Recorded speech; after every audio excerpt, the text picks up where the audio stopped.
I think, there's quite a lot of books about mother-in-laws and daughter-in-laws, but they're all very Eurocentric, that this is a book that talks about what is a universal relationship, but in a South African cultural context, and that actually nobody's done that before. That's a really unique and special thing. That, as I say, it's a really beautiful, poignant, charming, inspiring description of an African family. But it also is very universal. That it made me think about how I'd been with my mother-in-law, how I want to be as a mother-in-law. That and there are lessons at the end of each chapter, and God, they're good. That they really are. Self-help books can be very cringy, and this really isn't. It's kind of humble and beautiful and insightful. You really do. You go away and you think about those lessons. That it's also very good at challenging the stereotype of the mean mother-in-law and the put upon makoti. And we all know that there are people who have difficult relationships, but that this is the story of people who chose to do it differently, um, and who, built a relationship that was really very supportive. And there's no reason why Makotis and mother-in-laws should be enemies. In fact, if anything, the only person in the house who knows what it's like to be the newcomer is that mother-in-law. So potentially that's a really powerful cross-generational female support network. Um, and I think that that's the story that Hope tells. And I really think that if there's any justice in the world, this will be a book that every young woman, regardless of culture, gets on her wedding day. That this should become a kind of classic South African gift, the way that all Afrikaans women get Cook and Enjoy as their kind of on your wedding day. It's what you get given. I think this is a terrific book and that everyone should buy a copy, and it is wedding season, that everybody knows a wedding that's happening this December. So I think you could do a lot worse than give every bride in the country a copy. um so as you can see, I'm a big fan. And I tried not to gush and I failed, but just in terms of the sort of hygiene matters, first of all, people need to pee. There is a toilet at the Guild, which is very close, and then if that's occupied, there is another toilet just past Clicks. So you go round the corner.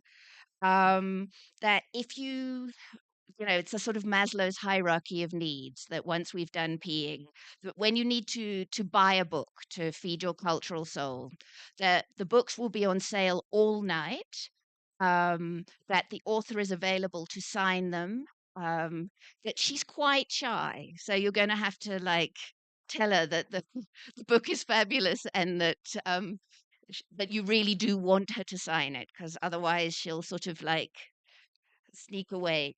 But and then obviously there's waiters who, if you want a drink, there's soft drinks, there's wine, that they're going to watch your glass and try very hard to fill it, but that's what they're there for.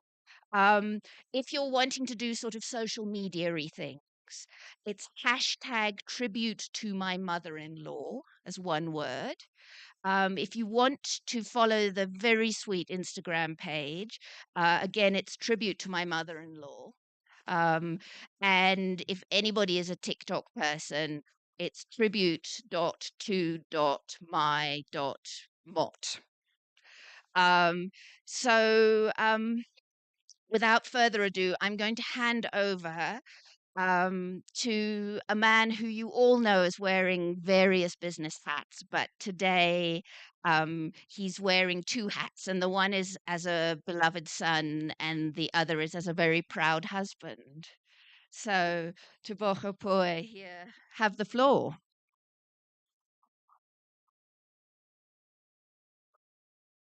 Okay.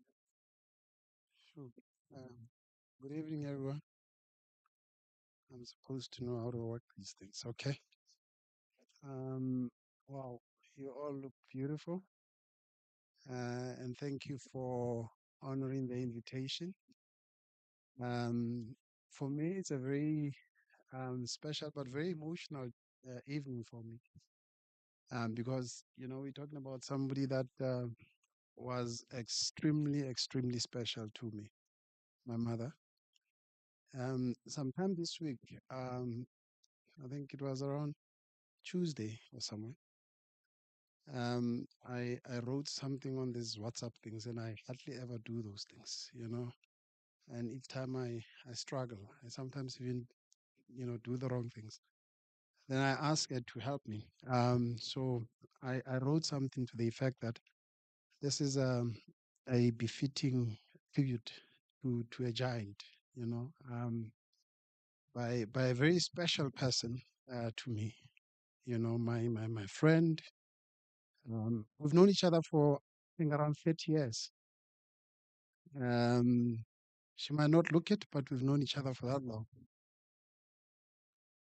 Um, so you can just imagine if somebody that special to you write a book about another special person to you, you just get lost for words. So I really don't know what to say, you know.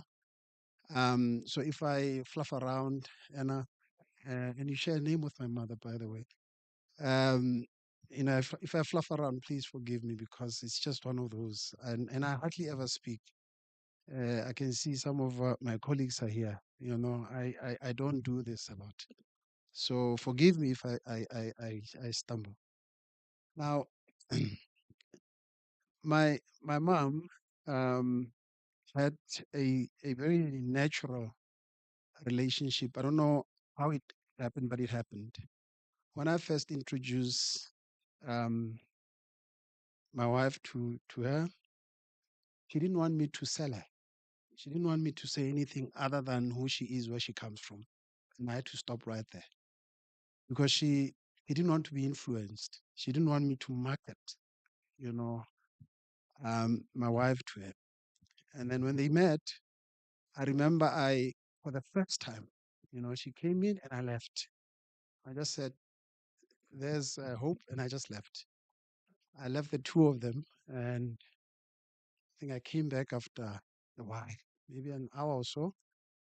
And they were sitting there having tea, you know, and it was like they've known each other for a very long time, you know, and I felt like an outcast, you know.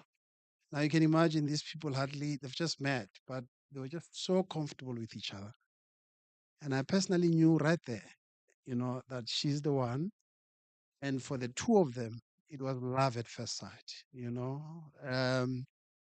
And I knew that, this is it, you know, I am at that point felt, and I still do feel like the luckiest man alive. And it just never stopped. I mean, it got better and better and better. And there were instances really when I felt like an outcast. In fact, in most cases, we used to go out a lot, the four of us, with the girls. And when it was just the three of us, myself, Hope, and my mom, people in restaurant used to think I am the son-in-law. Because as you can see, they look kind of alike. They're light skinned, and to an extent that it was like that, and we all accepted, where you meet with strangers and it's the three of us. I've always been referred to as the son-in-law, you know. They were that close, and they look alike as well. So I am just one of those very fortunate men, that never had to choose between mom and wife. And I think it's very sad that men go through that kind of experience, and it's absolutely unnecessary. And my hope and prayer is that this book must break that cycle. It needs to break that cycle. And a lot of people who read it, she always gets, the other day she was saying, I think these people are cheating. I think they're not telling me the truth. Why is everybody telling me how powerful this book is? And I said, that's what it is. It's powerful, you know.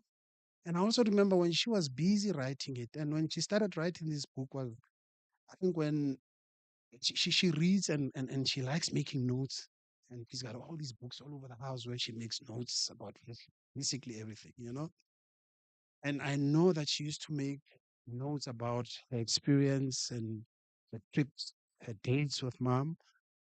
And it was just I think, and I was saying, what are you going to do with this information? You know, she was saying, no, it's just for me. I'm going to read this thing because I'm learning so much. And said, think you should write a book.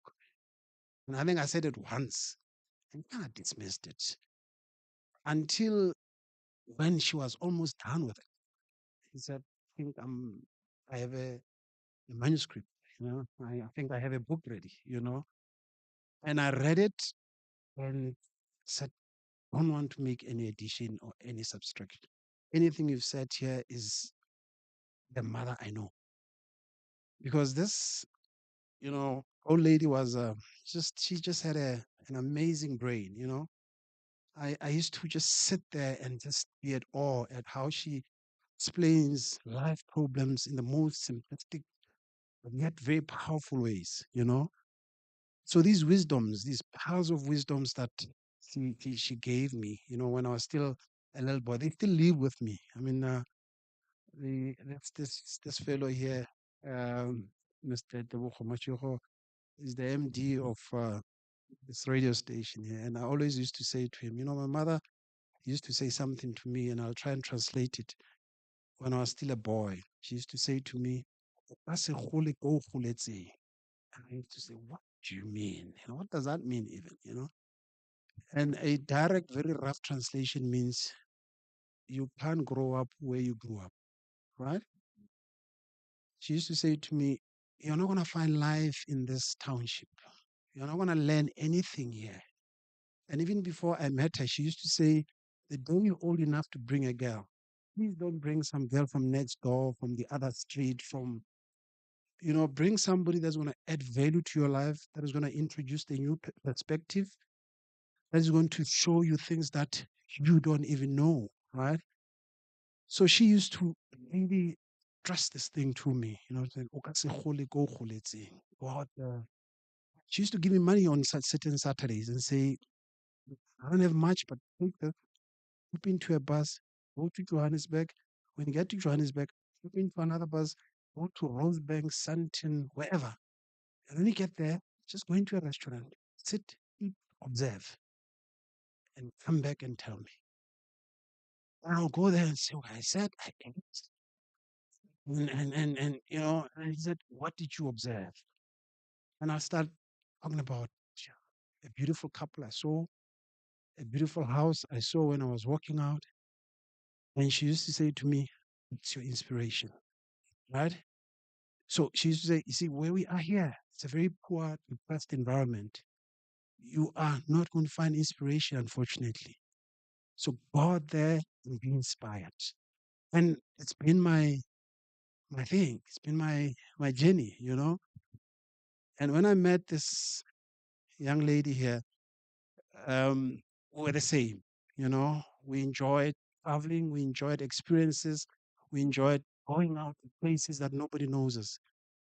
Because from that lesson, we knew that's where we're going to get and source inspiration from. And I remain grateful to her. I can stand here and speak about her the whole night if you don't mind, but I know I don't have that time, right? But this is just one of those lessons, you know. And I want to really thank this beautiful wife of mine for having really immortalized those lessons, you know, and capture them in a what I refer to a timeless memo, right? But I think, and we're not going to stop marketing this book. And I know you all complain. We really need to get the word out there because this book is empowering for young brides, is empowering for mother-in-law to be, you know. So we need to go out there and make sure that we use this as a catalyst to break that dangerous cycle that destroys men. Because you know it's not easy to choose between your mother and your wife. It's an impossible choice. So what then happens is that young men end up resorting to alcohol as a form of coping with a very complex relationship. They end up even abusing either their mother or their wives. And that means to simply express some deep hurt or don't know what. So my hope and prayer is that we use this book to break that cycle. And I think she did an amazing job, and I will be entirely, grateful to her for this wonderful book. And thank you so much, everyone, for having made the time to be with us tonight. Let me not take your time. She's the star of the night.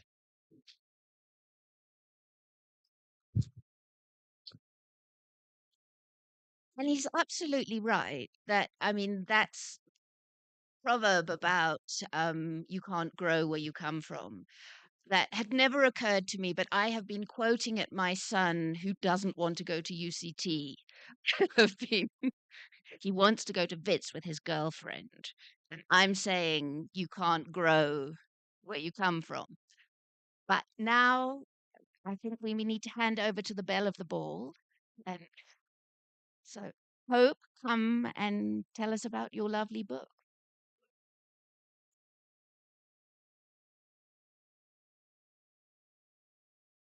No, I said right to you. You know, that you have my speech. I have my speech. No, you must have. That's why I was here. Thank you very much, Anna. Thank you, everyone, for honoring the invitation. I'm quite shy. I don't know why. But anyway, good evening, everyone. And thank you so much for being here. Really appreciate you making time and be here this evening. So, tonight really means more to me and more than I can put in words because this book is a tribute to a woman who played such a beautiful role in my life, Anna Mutsabi Boy.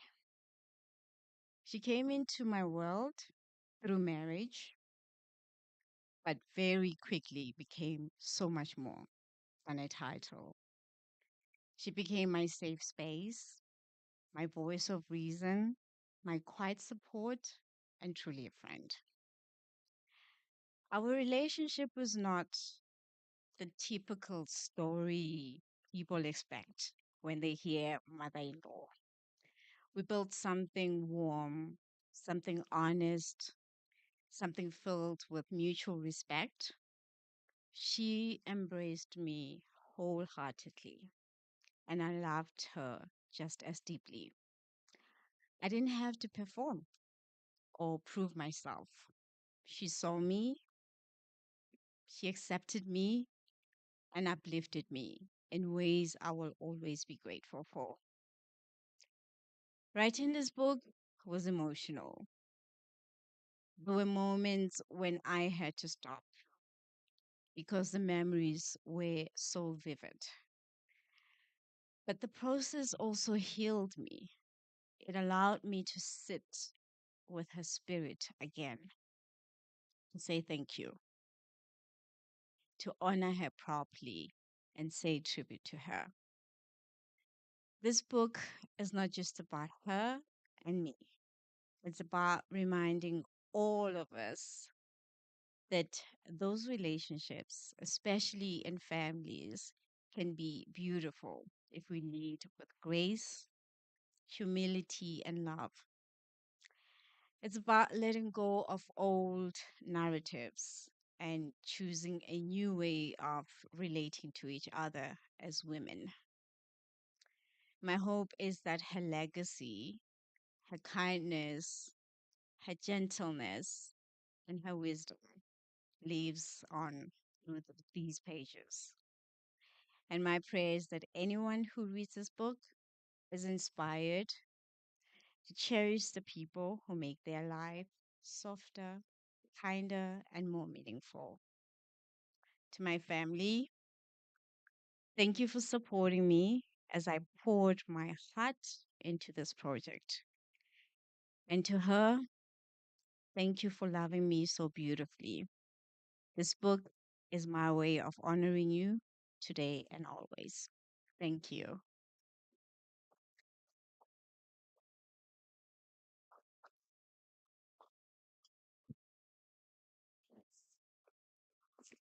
Okay, well, what we're going to do now is if you can take away the podium. Hope and I are going to have a little chat, after which I'm going to send the microphone around so that you can all ask her questions and tell her you love her. So, first of all, Hope, just tell me that when you got married, your mother-in-law bestowed a name upon you. Tell me what that was and what you think it said about how she saw you and what her hopes and dreams were for you and for your marriage. Um, when you Google the name Mabatu, that's the name she gave me. When you Google the name Mabatu, it will tell you it's a Tswana name, um, meaning mother of the people, um, who is nourishing, nurturing, and has leadership qualities. So that's the name she gave me. So I think she saw that in me and believed that, I would um, make sure that her legacy lives on long after she's gone. Hence the name Mabatu. And that's a strong woman name. That's Yeah, not somebody looking for a docile Makoti. yeah, she was really a really tough lady. She was tough as nails, but but very nice, and a lot of people will look at her and think that she's quite standoffish. But if you really got to know her, you would know how beautiful her heart was. But in a way, she was like really strong woman who raised a son all by herself, while working in as a domestic worker. And I mean, I know that this is a bit cheeky, but God, she loved you.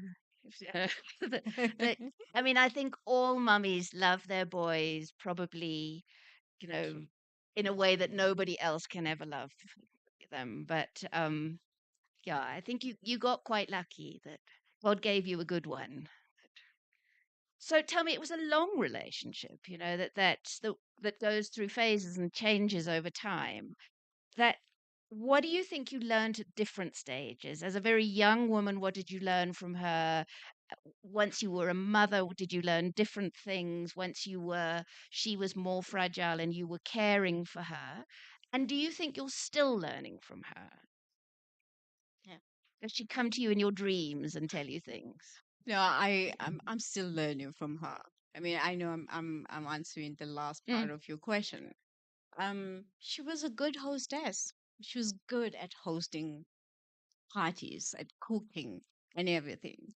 And then as we were putting together this event, I really had to dig deep because I'm not that much of a hostess, you know. And I had to put myself in her shoes and say, what would she do?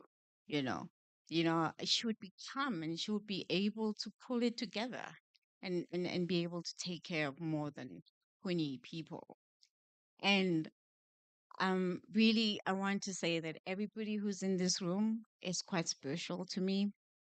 Um, they at various stages um, of the time when I was writing the book or when the book was done, they don't know how much of a role they played in making me feel better about the process itself. I mean, I have a lot of my neighbors around here, moms from school. I don't want to Ed Wezi. She's gonna speak later, and she'll tell you how special she is. Basically, I learned to build relationships. Everybody here is not just a random person I met. Everybody here is quite special to me. That's who she was, you know. She was able to build friendships, to be part of her community wherever she was.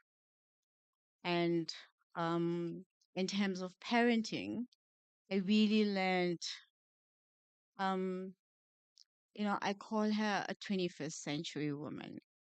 She was ahead of her time. A lot of parents during that time didn't do or say things that she would say to my husband.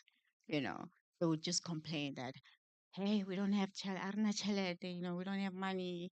Don't come to me with this. But she was intentional in her parenting. You know, she, it's almost like she knew how to build a young man, who will eventually be a grown up man and stand up for himself. So I learned that, intentional parenting. It's quite a thing now, but she did it before. Everybody talked about it, you know. So I learned a lot from her. And as she got older and needed you more, this was a woman who kind of shines out of the book as being very independent. Um, that how what do you think you learned about how one manages that transition when people are vulnerable but they're not babies? Yeah, it was really um tough. I mean, she was very, very neat. The kind of person who didn't mind to uh, go freshen up 3 times a day. Like, and she really liked her independence.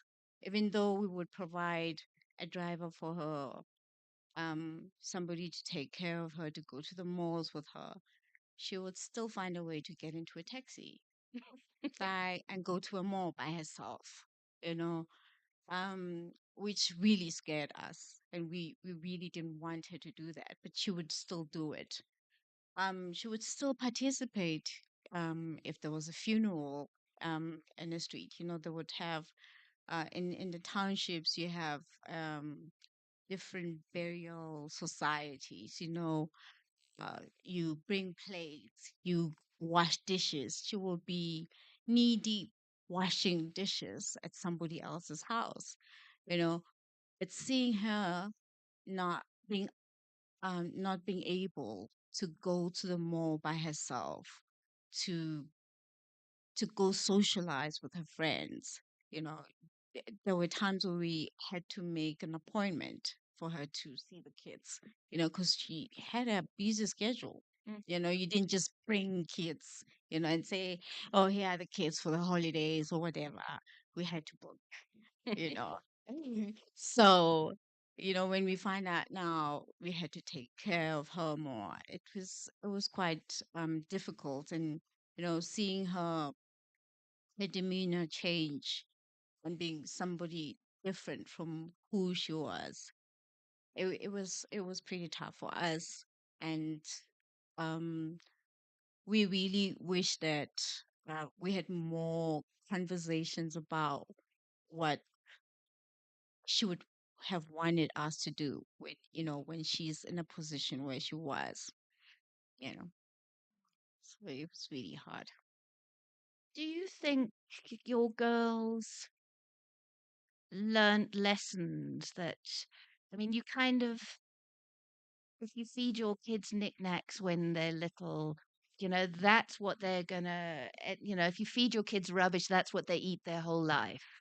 That if you show your kids, if you model how to treat elders with respect and grace, I mean, are you feeling quite confident that they'll be nice to you when you're old?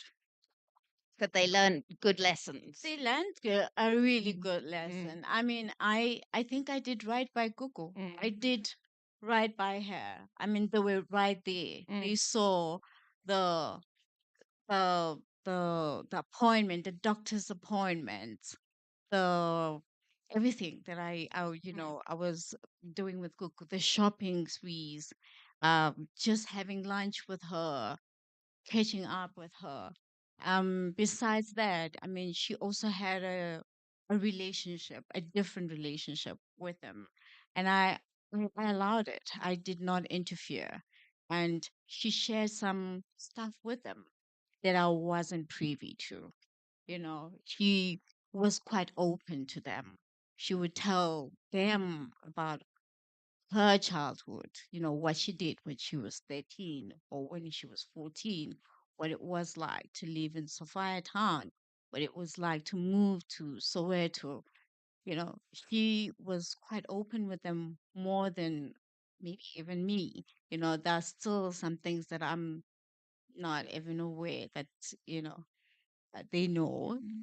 uh, I think I know my mother-in-law better, but I think they also know her But they know her different. different. Mm. Besides Mm. her being there, teach them how to bake, you know, how to cook. I'm not a baker.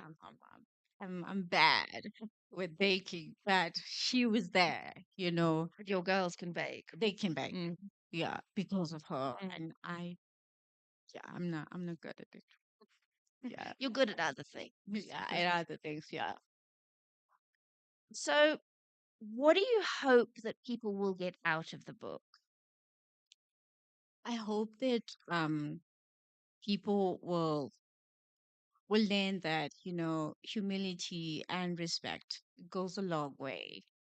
Um, when you're a makoti or a mother-in-law, you can get along, and I feel that the whole thing about mother-in-laws being bad, it's really born out of fear, you know.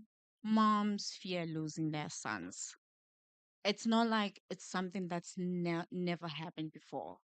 Some sons will get married and forget about their moms completely. It's happened. Mm. I think also as women, we must, um, take accountability to the fact that it happens. That no, I don't want anything to do with your mom, and the husband just stops going to see his mom. So it's fear, and for us, Makodis, it's the fear of being accepted in a new family because the family is well established. You know, their family is well established. You're a new person. They have to get to know you. They don't know where you're going. You know, they don't know if you are that Makoti who's going to make sure they never see their brother, their cousin, or the mom. So it is really fear, and we have to get rid of that fear and make sure that the next generation of incoming Makotis, you see, I'm an incoming in-law. I think half of the, I mean, half of this room. Can I say half of this room? Half of this room, we are close to becoming in-laws. So we have to really reflect, um and think about what kind of in-laws are we going to be. And then half of this room, I've got like my really really young friends. I think the youngest friend I have here is Waze 31. My, yeah, that's my youngest friend. you know I and it's for her to know that the next batch of mother-in-laws would be different, and then we pass on the baton to her in the future when she becomes a mother-in-law, and then we're changing this whole narrative about bad mother-in-laws, you know. So I hope that it changes that, and I think that the change is near. Uh, so many things have changed in a way. I can make an example about how before, at my grandmother's house, I have five aunts, right?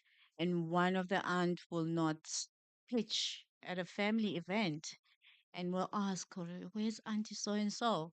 And my grandmother will say, no, the in laws would not allow her to come. And it was acceptable that, oh, the in laws didn't allow her to come. Oh, so it's okay. But now I think things are changing slowly. I know that it's December time. Now, the new generation, I can host my in laws at my mother's house, and then we swap the following year like that. But it was never like that before. It was acceptable that your in laws can say, no, you're not going home. So it's changing. So we can change it more, we can make it better. And in a way, you were talking about your mother-in-law and intentional parenting, that intentional mother-in-lawing, just thinking everybody in this relationship is new to it and easy, and we've all come in with stereotypes and that we're all vulnerable here.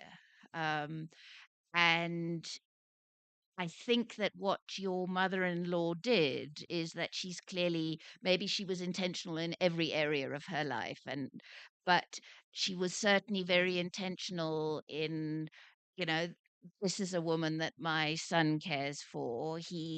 I trust his judgment. So I'm going to work out how to make this relationship work. And I mean, I really can't stress this enough that it is such a good life lesson book, this, that really you should buy copies and give it to every young person you know, because maybe they don't even read it this month, this year, but at some point you're getting married and you pick it up.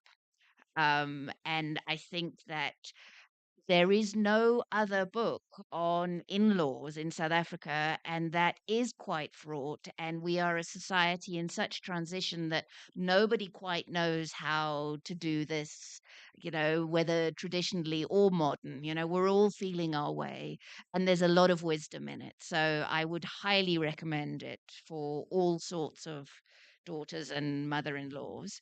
That what I'm going to do now is throw the microphone into the audience for questions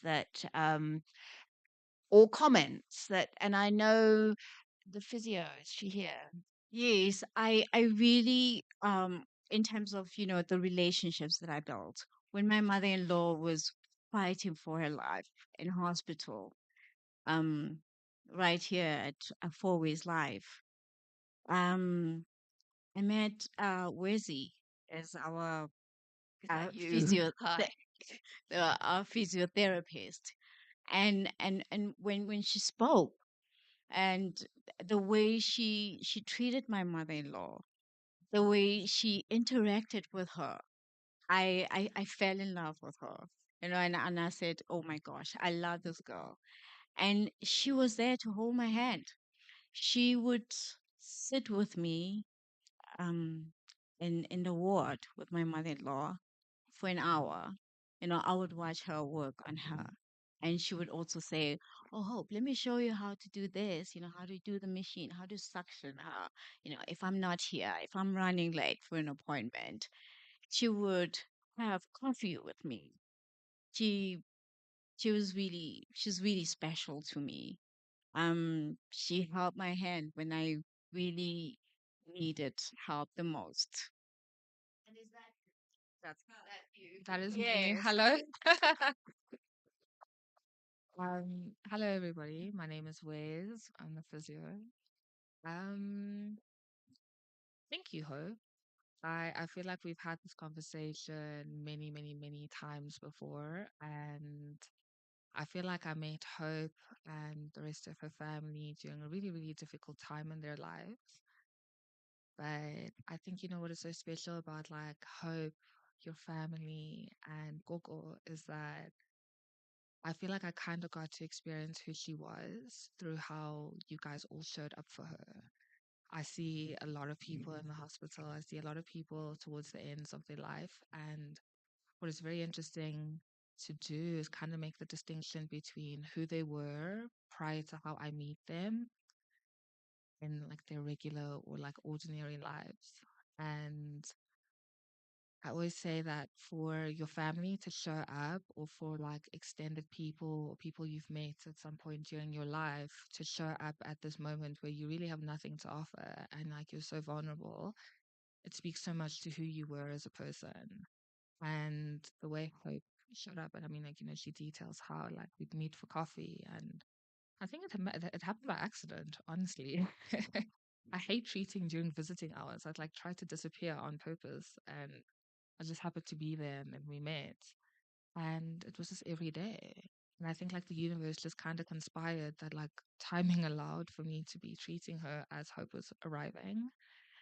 Um, so I hope what I've said makes sense. Yeah, but I'm really proud of Wizzy. I mean, if during all our conversations, we'll always talk about um what she wants her life to be like. And I'm actually proud of her in the 2 years that we have known each other. Two and a She's half. 2.5 years, sorry. She's achieved so much. Everything that she said she was going to do, she actually did. She said to me, Hope, I want to open my own practice. And I'm like, yeah, go ahead, do it. And she's like, okay, I have my business plan. I have this. This year, she finally opened her business plan, her practice. I'm proud of her for that. And she said, I want to travel, Hope. And I'll say, travel. And I'll say, please travel. Don't get married now. Wait a bit. Just get your business going. Do all of those things. So I'm really proud of her. Everything she said she would do, she did it. And I'm proud of her for that.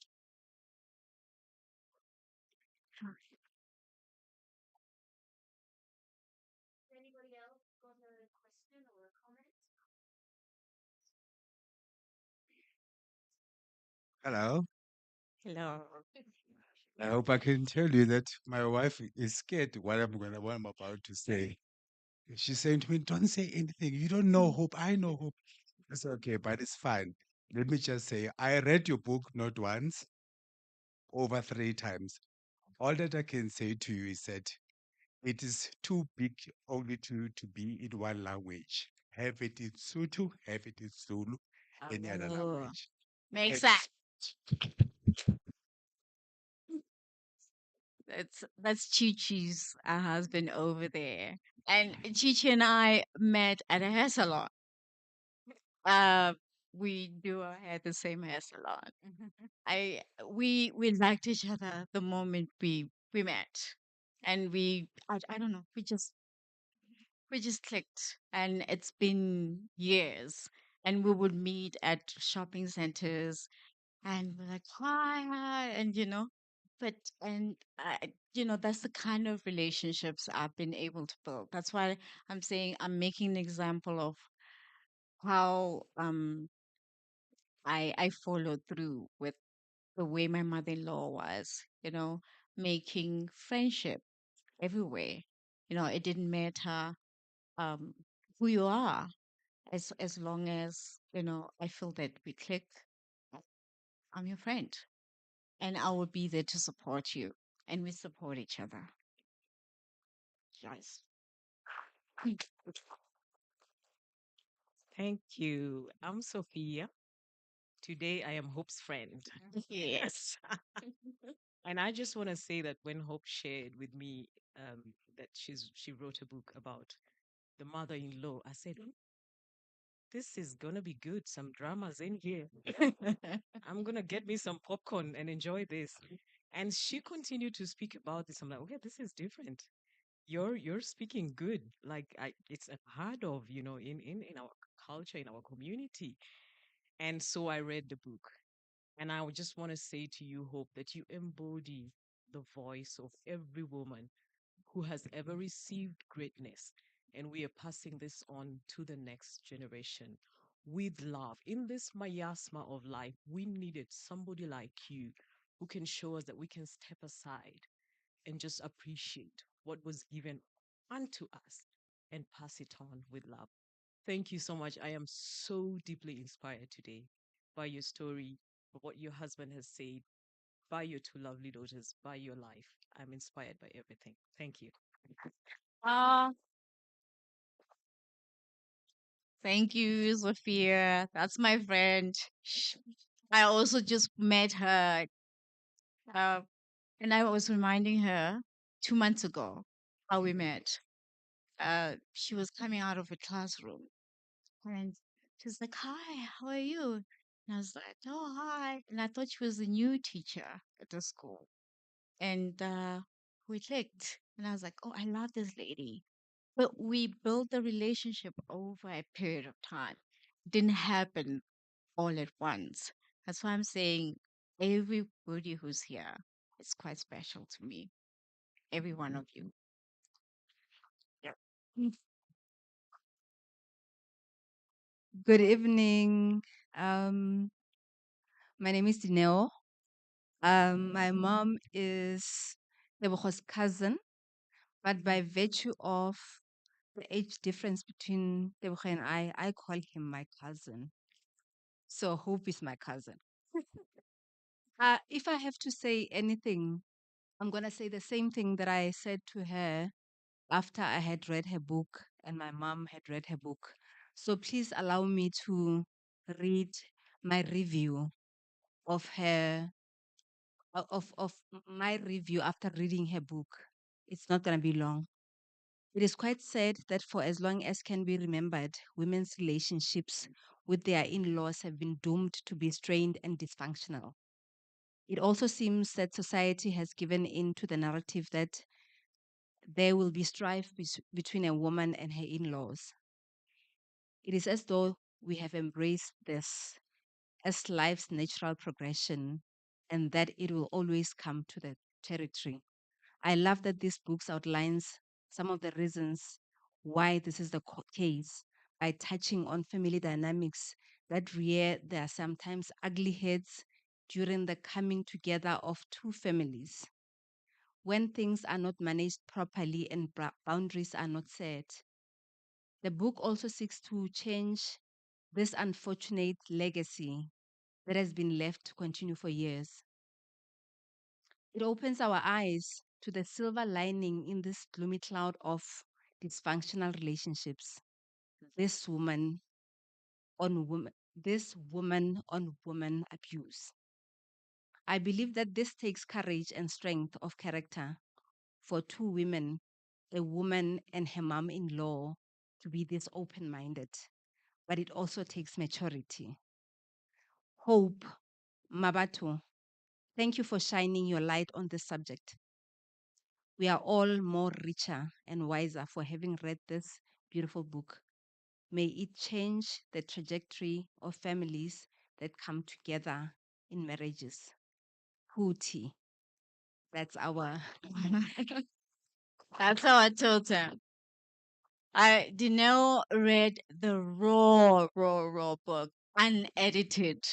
That it was we were in a hurry to have the book on the anniversary, the first anniversary of my mother-in-law's passing. We were doing her tombstone, and we had to have the book there. So everyone in the family got the book, and I really was scared to give it to them because it was really unedited. And I told them, please, but still read the book and gave me that review. It really inspired me to work on the book more, make it better. And I love you, Dinero. She's my cousin. I love her. Yeah. True. Thank you so much, Molweni. Good afternoon. Dumelang, good evening. My name is Odo Baba. It warms my heart to be here as a principal of a school that has modeled Mr. Bowie. Um, so he is my learner. Okay, to Mrs. Bowie, thank you for sharing such a personal and profound story about your mother-in-law. So when I look at you, I see your mother-in-law. So thank you so much. It's a work of art and love. Thank you.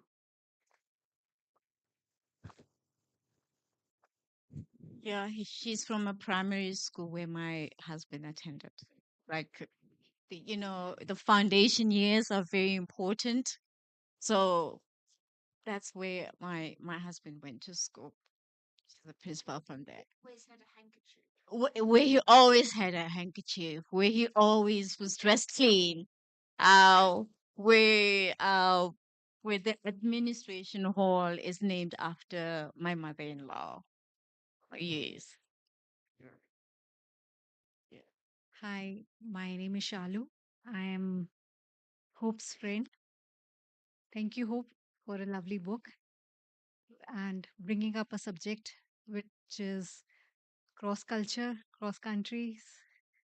And as a reader, when I read the book, I was not only celebrating one woman, I was celebrating two. It takes two to tango, means we are talking about mother in law. I'm also seeing a very non stereotype daughter in law. Thank you for breaking those stereotypes, especially in a relationship which has been talked about over and over again. And once I've finished reading the book twice, which I read, I saw it not only as about just one relationship. As an ardent reader, I saw it like it is talking about surpassing those stereotypes which we have been carrying with us as a legacy somehow. Whether, whether we liked it or not. So those stereotypes were really broken well with the change of time. With our that is the true progression which I see in our human relationships. How beautifully you have put it together. And proud of you. And I loved it. It's not the end, it's the beginning. We want to see more of work. Thank you, Let's celebrate Shalu. hope today. Yeah. Oh my gosh, SG is one of my biggest cheerleaders. We were working through the book last night around at 10, right? The questions, and we went over them again because I was so nervous, whatever. And then I was like, oh, I'm going to forget. And she's like, no, you've got this. I mean, we've met a year ago, 2 years. And that's when I was, and she read the second edit. What you guys are buying today is actually the third and last edit, which that helped me here because we had to make it perfect. And it was still a second raw manuscript, but she still enjoyed it. And that's why I was like, I don't believe that, this book is any good because I really wanted to make it better. And Anna made it even, it's another edit. So she's my cheerleader, and she's one of the people who was encouraging me to have a launch. And I didn't want. She's like, "Oh, but it has to be big." You must me. I was like, "No, I just want to have my friends. We'll just do it at home. I want to have a big thing." And she's like, "No, we're making it big. We're preparing. You call family. You do all of those things." Yes, that's Shalu for you. Well, thank you. If there's no, okay, I think I'm the last. Is it on? Hello. Okay. Hi everyone. I'm Rufilwe Ri. Firstborn. This is my sister Gia here. Oh, Fifi. My dad calls me Fifi. He's the only one allowed to. So my favorite quote from my mom's book is one of my favorite quotes is I often wondered why our families are willing to give us up so easily. However, when it comes to sons, it's a different ball game, rigged with a lot of emotions. And I found that very interesting because we don't have any brothers. So how would you, and I guess you can answer for daddy, um, how would you how do you see yourself transitioning from being the daughter-in-law to being the mother-in-law this time? I think So I learned a lot from you know, and also had time to reflect. I've had time to reflect, and I'm also going to be the intentional mother-in-law. I would not want my son-in-law to to have any difficulty. Oh my god! I'm a- Oh my gosh! I'm getting, I'm getting sons-in-law. I mean, but I'm also very curious to know with my friends who have sons. I want to see in the next 10 years what kind of mother-in-laws they're going to be. I want to see what kind of mother-in-law Anna is going to be. But I know for sure I'll be a good mother-in-law. But I feel like as women, as moms, we we always, I don't know. I feel like it's it's not easy for us to give you up, because it looks like um the daughters, their families are saying, "Oh, I want you to get married. You have the white gown and everything." They just want to give you up. It really isn't easy. It's very difficult because we know that you are going to be transitioning into a new family, some people that you don't know, and we don't know how they're going to treat you. You know, it's very difficult, but we, for some reason, as women, have accepted the fact that our daughters are going to transition to other people's family. You know.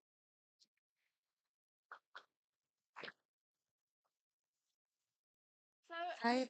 just the, as a last point, that this is a fantastic book, but it's clearly, this can't be the end.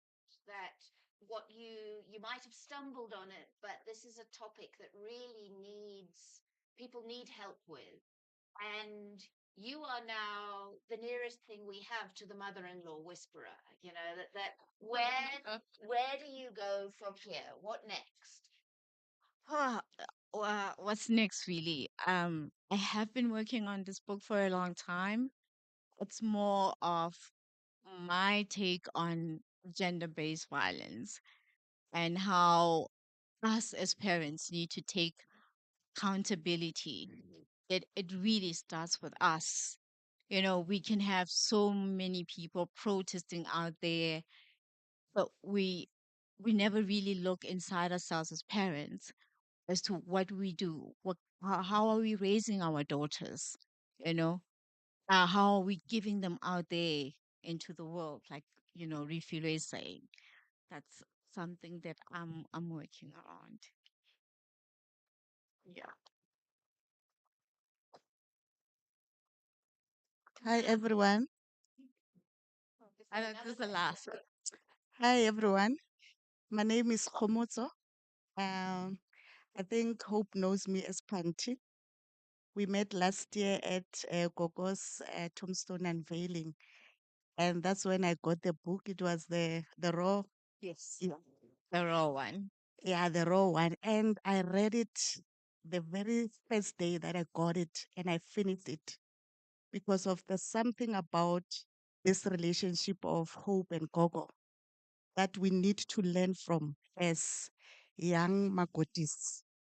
As a marriage therapist, I've been struggling to get someone that can speak well about their mothers in law because of there are a lot of good mothers in law and good daughters in law. So, this book, like my brother has said, just get it in Setswana, in other languages, and it will change the narrative. So, my question to you, my friend, is what advice can you give to the young Makotis just to manage their expectation when they get into a new family? Okay. I think that the mistake that young Makotis make is that, you know, um, they're going to like me right away. It's not gonna happen like that.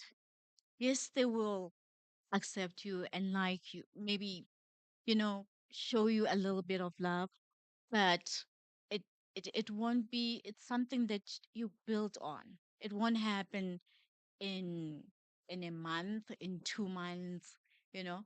It's something that will happen in a year even. But if you want, you can make it shorter. It's about being authentic as a new Makoti, being yourself. Don't pretend to be something that you're not. You know, that's why I say that Kuku accepted me for who I am, you know, because I was authentic and I was always myself, you know, and consistent. So, and be respectful. You are walking into somebody else's home, you know, be humble and learn. Because, you know, I always say, even to our kids when we travel or when we go to a new place, I say, observe what the people who live here do first. You know, don't just do. So just observe. Don't get caught up in the drama. You know, if you find that there's drama there, it's got nothing to do with you. You know, your husband has to handle that drama on your behalf. And you do the same if there's drama on your side of the family. If they're giving him a hard time, you handle it. He doesn't have to go out and want to handle it. So you don't have to handle the drama, you know, because you're going to cause so much chaos. And then so many boundaries will be broken and the relationship will be broken. So be humble and respectful and observe. You know, when you observe and see, oh, this is how things are done here, you do them. You know, you work yourself slowly into a new family.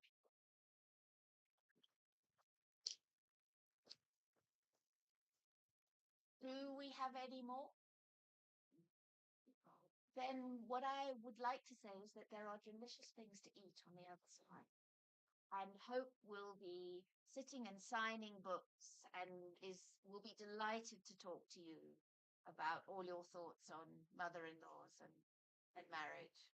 So she won't eat very much, but the rest of you, there's food next door. Oh, okay. All right.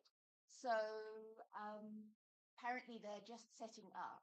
So Hope, let's just sort of talk a bit more about. I mean, I think the domestic violence book sounds fantastic. And I'm sure you have all sorts of interesting things to say on that topic. But I really think that you're not done with this relationship, that the lessons at the end of each chapter are so good that, for instance, I think you could do like cards. I'm sort of looking at the lady that says she's a marriage therapist, that, that before people get married, that those lessons could be sort of Q and A's. Yeah. That do you, it, having acquired all this wisdom, it seems a shame to move straight away into a different topic. That might you not think about doing more in this area? I would love to do more in that area, but the the issue of domestic violence, it's quite tied in to um Makotis and young women. If you would want to indulge me, Mm, I can make mm. an Tell example us. of why. You know, in the townships, I can my mic. Should we swap? On. Okay. Okay. In the townships, right?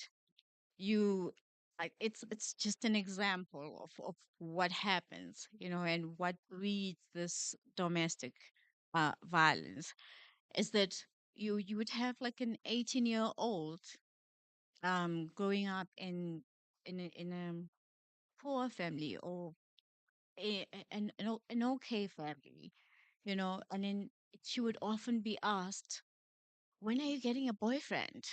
You know, when are you getting a boyfriend? You really need to get a boyfriend. And in will come an older man, you know, a 35-year-old. And um, he will start showering her with gifts, um, coming to her home with groceries, and the parents accept it. And when she says, "But I don't want to do this, I want to finish my studies," the family would say, what would we eat? You know, he is feeding us. And then she would say, "But that he's also very abusive to me. I can't stand this."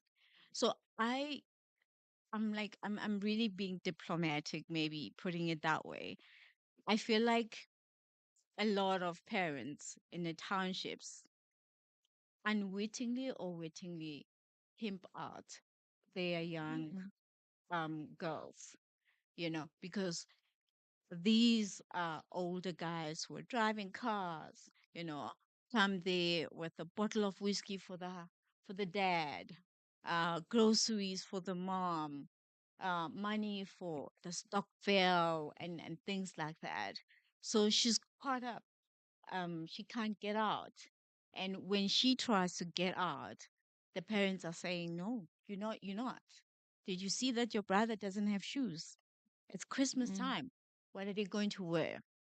So that's the breeding ground of, domestic violence, because this man feels like he owns mm, this child. The family allows it, and they even call him Mkhwenyana, mm, this is ke Mkhwenyana mm, wa rona, mm, but you know, just because he has the means to mm, to support that family, you know. So I feel that's the breeding ground for domestic violence and gender-based violence, basically. Well, gender-based violence is quite layered, I feel. mm, There's lots, but this is just, you know, one of the things that we can, try to address as moms, because I feel that it's moms who really, really, really perpetuate these things, who do this thing. I've seen it happen in townships. mm, You would see this little girl wanting to go out with people her age. And when she does find a way to go out with people her age, the 35-year-old will come back and shoot the whole family. It's happened a mm, lot of times where you hear that, a man walked in and shot the mother, and the mom, the dad, aunts, because he found out that this girl is really not in love with her, with him. You know, he's found somebody else, so he's mad at them. So it's one of those things. So, I mean, I'm hearing two things. First of all, that one of the things you're interested in is young women setting boundaries, and I think that Yeah. comes back to to this book, is that one of the things that you and your mother-in-law did so well was establish boundaries, and not step over them, and not think that this was a relationship where you had to be buddies, that this was Yeah. a different sort of relationship, so that young women feeling able to set boundaries, and in part that's about older women showing them how. Um, and that what you've described as the very positive version of that experience, but that you're sort of describing the mirror image of that. It's that older, people who ought to be parenting, um who are not supporting young women in making those boundaries. Yeah. True. So is that kind of, I mean, if you think, if the book is a manifestation of your thought process, is that really the thing that interests you, is how young women create boundaries, and that can be in the makoti relationship, that can be in a school Yes. setting.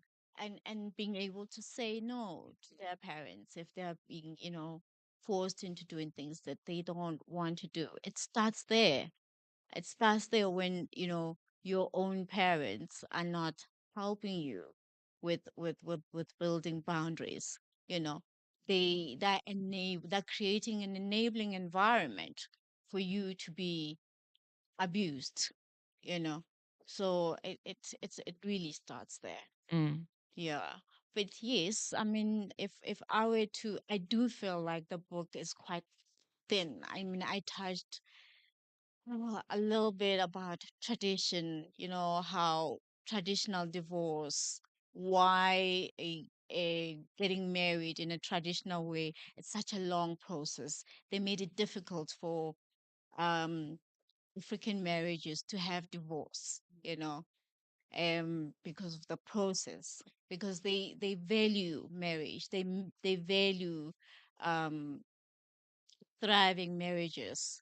African tradition does that. That's why you would have your elders step in whenever there's you know, a tiff between the bride and husband, you know. So maybe I could add on all of those things. Then I realized, okay, that's why I said I followed her lead. Because even the first time I met with her, she's the one who made tea for me at her house, right? Mm. You know, she's showing me that this is my kitchen. You don't really have to, you know, do this. And in the Sunday lunches that we'll have, she cooked those Sunday lunches in her kitchen. She fed us, you know. And when she came to my house, she also expected that, this is your kitchen. So those are the small little boundaries. The only other time that she'll be in the kitchen is when she's baking with the girls. You know, other than that, cooking a whole meal or anything like that was a no-no. So you know that the kitchen is the heart of the family. Yeah, I don't know any of us. We run our kitchens. They belong to Mm. me. Even my best friend can come to my kitchen and do whatever. I have my best friend over there, Liziga, for over 15 years, but she will not. I will not even go into her kitchen and do whatever I want, you know, because, it's a heart of the family. You don't do, we value our kitchens. So it was those little boundaries, those things that I learned from her. And then I let her take the lead. That's why I say observe, see how she does things. So she was teaching me, without really saying much. But then, I got to see that, oh, okay, this is how I do it. If I can't visit, yes, I could offer to make her tea, sometimes. But it was really her kitchen, and it was really my kitchen as well. And also things like Mother's Day, you know. In our family, we celebrated Mother's Day twice, because I also had to make sure that the girls learn how to celebrate their mother-in-laws and also their moms without feeling guilty. So for a long time, Mother's Day would be for my mom and my mother-in-law, same time, and not about me. It was always about them. And I was like, no, Mother's Day is always on Sundays. So now, from now on, I spoke to both my mom and my mother-in-law. I said, your Mother's Day is on Saturday. And my Mother's Day is on Sunday. So I have my one Mother's Day so that the girls can learn and they know that now they celebrate me, my mom, as a mom. Because then they were going to end up knowing that Mother's Day is for It's for grannies, grannies. So it's those little things that I made changes with. So we had Mother's Day on Saturday, and the grannies were happy with that. We'll spoil them on Saturday and whatever. And on Sunday they'll have an opportunity to go interact with their peers at churches and things like that, because a lot of moms do that in the township. So then I would have my own Mother's Day. So you make things work for you as a Makoti.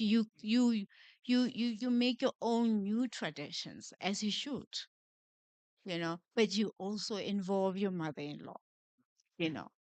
Now, this is a bit cruel given that it's nearly supper time, but So that kitchen story, and I hear that Sunday lunches in Meadowlands were very special.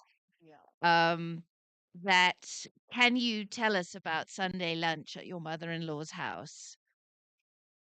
Well, the Sunday lunches really, the meals that you cooked were amazing. And according to Gia and Ree, I could never outcook my mother-in-law in terms of her chicken, her the way she cooked. Even now, if I try to replicate how she cooked the Sunday lunch, it's not the same. Haitshwane le ya Koko. It's not the same as Koko's one. The way, I mean, it was a three-course meal. She made sure of it, and she cooked it by herself. And she didn't do, I call it, chef a la Ulis. When you go and you get the vegetables all cut up, she'll go to a corner shop and buy cabbage, everything, and cut everything, herself and cook it from scratch. I love that township cabbage with the curry powder, Yes, tiny with the little, curry and it's powder, yellow. the Oh, raja, it's my yeah, best. and Yeah, yeah, I could live on that. beetroot and Just all like of those big things. pot of that Yeah. forever. So Yeah. it was always like a whole, the seven colors, as you know, we Mm, call it here in South mm. Africa.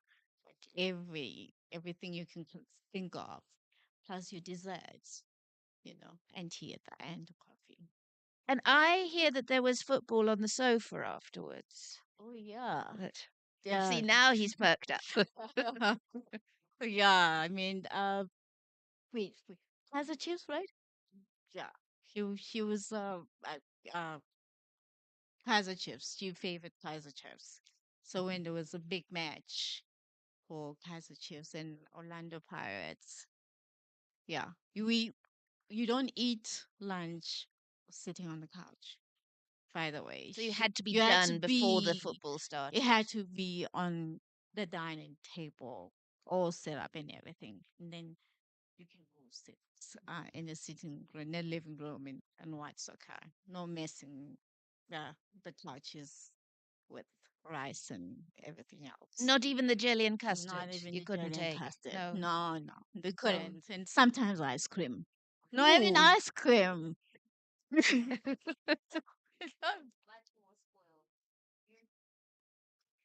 Yeah. So some people were allowed jelly and custard on the sofa. Yeah. Yes. So is our food ready? Oh, The food is yes, ready. food is ready. Well, Thank I mean, having now kind of talked up Mother's Sunday lunch, it's like I'm afraid we can only offer you the Saxon, but we'll have to do. But, but so people next door is the second best meal in Gauteng. Thank you.